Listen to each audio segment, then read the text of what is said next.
ప్రభు పేరట మీ అందరికీ శుభాభివందనాలు తెలియజేసుకుంటున్నాను. ఈ దినము దేవుని యొక్క వాగ్దానం చూసుకున్నట్లయితే హగ్గై 2:4 చూసుకుంటే, నేను మీకు తోడుగా ఉన్నానని దేవుని లేఖనం సెలవిస్తుంది.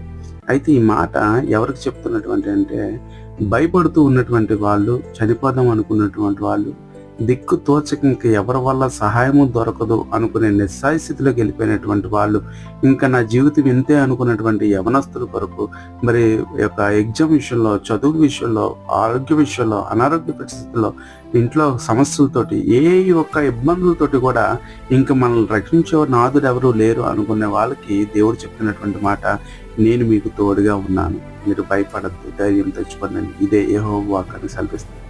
అయితే అటువంటి ధైర్యం ఎప్పుడైతే మనం తెచ్చుకుంటామో, మన దేవుడు సమర్థులు రక్షించడానికి మనం ఎప్పుడైతే విశ్వసిస్తామో, దేవుడు మన పక్షాన ఉండి నీకు వచ్చే ఆపదలు, అనారోగ్యాలు, ఇరుకులు, ఇబ్బందులన్నింటినీ దేవుడే యుద్ధం చేయను గాక.